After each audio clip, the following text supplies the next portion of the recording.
Alors merci à vous d'être présent aujourd'hui et puis de venir discuter de ces choses. Une des premières questions, et je vais la poser aux praticiennes de notre panel aujourd'hui, c'est finalement, majoritairement pour vous, aujourd'hui, le crowdfunding, c'est quoi? On a vu qu'il y avait plusieurs possibilités. On a vu que c'était un canal de vente, on a vu que c'était un canal de marketing, on a vu que c'était un canal de funding, évidemment.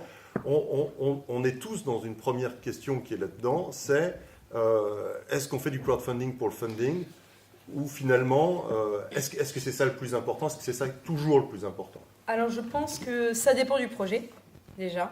Donc sur les projets, notamment où je suis spécialisée, du hardware, le hardware est, comme on le dit, hard.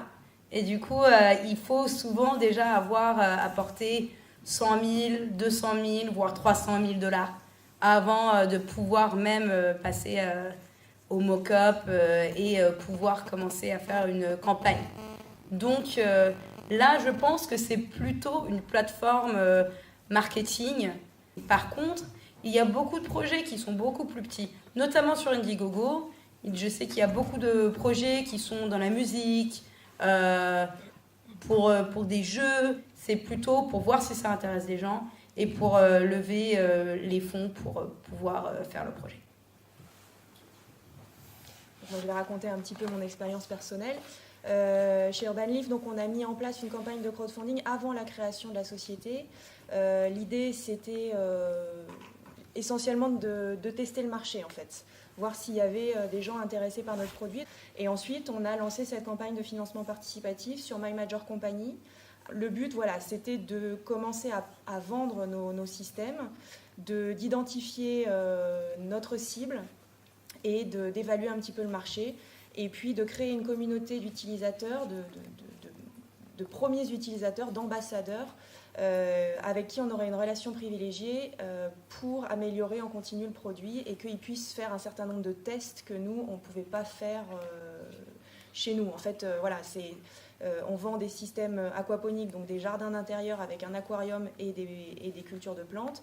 L'idée, c'était que les gens puissent tester tout type de plantes, tout type de poissons, ce que nous, on n'avait pas forcément le temps et les moyens de faire chez nous.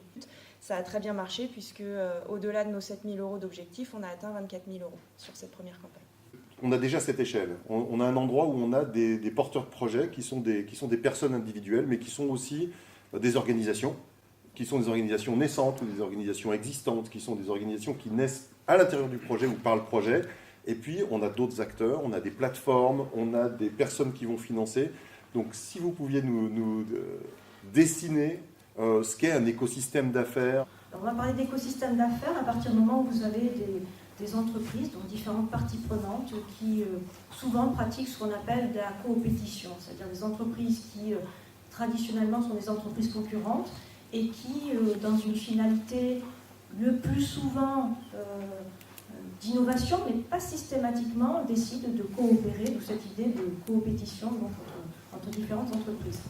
Alors maintenant, comment se situer dans le cadre des écosystèmes par rapport à la thématique qui nous intéresse ce matin? Alors ici, la finalité, c'est souvent, bien sûr, d'assurer la mise en œuvre d'un nouveau produit, la mise en œuvre de nouveaux systèmes, d'un process de production, etc. On est dans cette idée qu'au-delà de l'allocation des ressources, on est sur le développement d'une intelligence collective, d'un partage de savoir, et c'est essentiellement ce que l'on recherche. Bien sûr, il y a le financement, on est bien sûr, on part de là, mais on est aussi sur ces processus d'idéation, et donc on est sur la collectivité au niveau de l'intelligence. La nouveauté autour du crowdfunding, c'est l'utilisation des technologies de l'information et notamment des plateformes qui vont constituer un intermédiaire excessivement intéressante qui va concentrer de la connaissance sur les projets et qui va concentrer la capacité à mettre en relation des acteurs sur des réseaux différents. Le porteur de projet qui va se financer sur des marchés financiers classiques va perdre le contrôle de son projet. Pourquoi? Parce que les pourvoyeurs de financement vont de facto demander des garanties, demander des rentabilités, demander un certain nombre de suivis quant à leur investissement. Par le biais du crowdfunding, le porteur de projet va pouvoir conserver le contrôle de son projet sur la quasi-totalité du lancement de son objet. Du point de vue de la recherche, quelque chose qui est assez intéressant, c'est que sur les théories du contrôle classique, on va dire que les administrateurs vont, c'est la théorie de Hirschman, vont pouvoir voter avec leurs pieds. Donc en clair, soit ils sont mécontents du mandat qui a été offert à un dirigeant et ils vont partir, donc vendre leurs actions, soit ils vont demander à ce qu'il se retire lui des affaires et ils vont le virer. Là, on a des modalités qui sont différentes, c'est-à-dire que la communauté va voter avec son portefeuille plus qu'avec ses pieds. Donc si ça l'intéresse, elle finance. Qu'est-ce qu'elle connaît de son pouvoir, la communauté, aujourd'hui, et comment est-ce qu'elle pense l'exercer, pour rebondir sur ce que Guillaume vient de nous dire? La communauté, elle a bien entendu du pouvoir. Moi, je dirais qu'elle a le pouvoir de monter une réputation ou de casser une réputation. Donc, il y a véritablement un pouvoir de la foule qui s'exerce sur la plateforme. Et je pense que petit à petit, la foule va en avoir conscience. Et puis, deuxième idée, toujours là aussi en termes d'exercice du pouvoir, le pouvoir de la foule s'exerce directement sur le porteur du projet.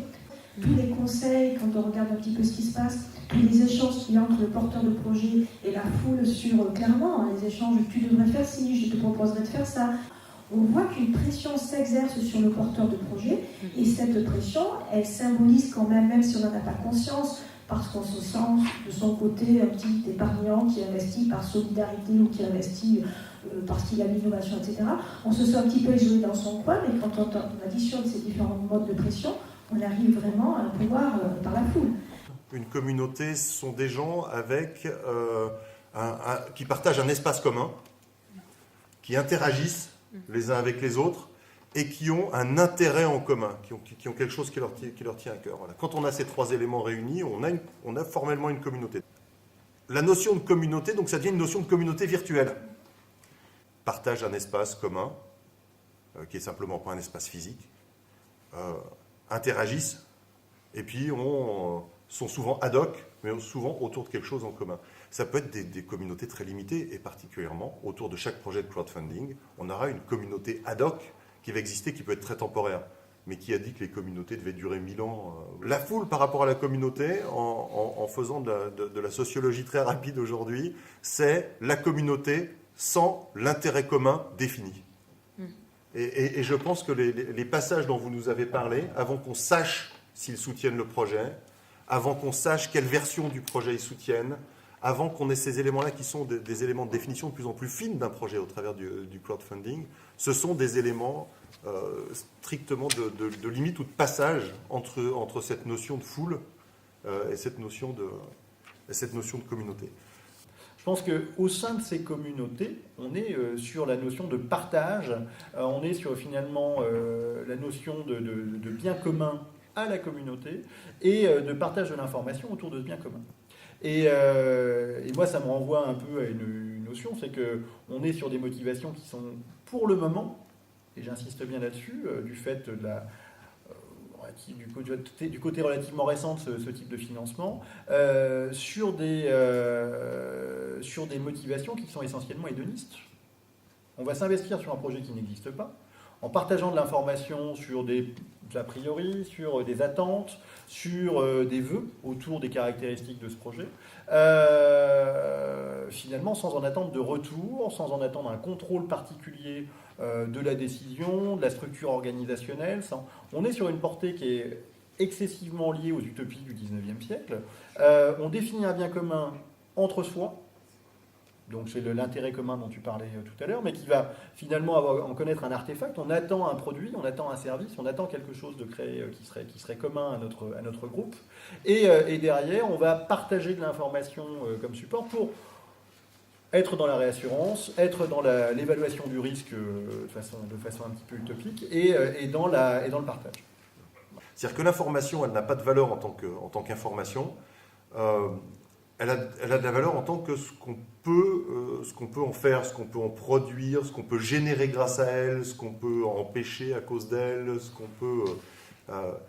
Donc l'information, dans le cadre du crowdfunding, comme étant un outil instrumental et en particulier un outil de légitimation. Le fait de créer vraiment cette communauté, de donner l'information, c'est important, mais il faut aussi inciter les gens à la diffuser, cette information. Et donc là, c'est ça qui est le plus compliqué. Et donc, c'est toujours la notion de créer un lien, créer une communauté pour que les gens se sentent investis, se sentent impliqués et parlent du projet autour d'eux et élargissent la communauté en question. Je me demandais si l'information ne jouait pas un petit peu le rôle du garant, le rôle de la main invisible, en se disant « Oh, il y a des informations qui circulent ». À la limite, on se pose peut-être pas trop la question de savoir si elles sont bonnes, si elles sont mauvaises, si elles sont scientifiquement démontrables ou pas. Et on se dit, les informations circulent, donc c'est transparent, donc c'est un gage de sécurité, donc en gros, je peux y aller. Voilà. Alors, je ne dis pas que c'est volontairement fait, soit par la plateforme, soit par le porteur de projet. Je dis, voilà peut-être l'interprétation qu'on peut faire par rapport à la foule, de la manière dont sera perçue l'information. Et dernier élément, pour le porteur de projet, peut-être deux choses par rapport à l'utilisation d'informations. C'est aussi le moyen pour lui de développer son capital. Voilà.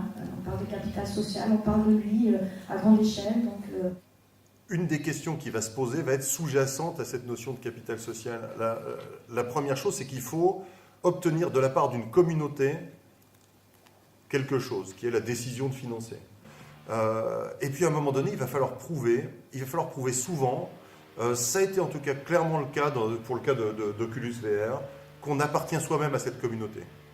Parce que si on n'appartient pas à cette communauté, pourquoi est-ce que la communauté vous ferait-elle le cadeau de vous permettre d'exister? Cette question se pose.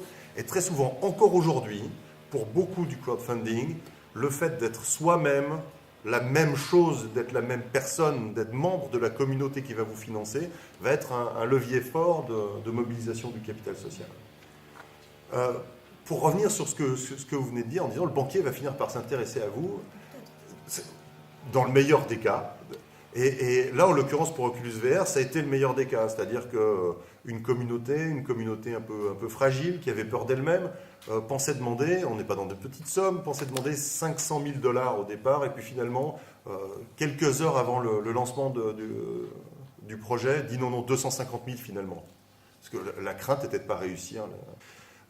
Et puis finalement, le marché existe. Le marché existe et c'est prouvé par le fait que la communauté, des gens qui s'intéressent à la réalité virtuelle, qui s'intéressent à ce produit, se manifestent et finalement financent à hauteur de 2,5 millions pour 250 000.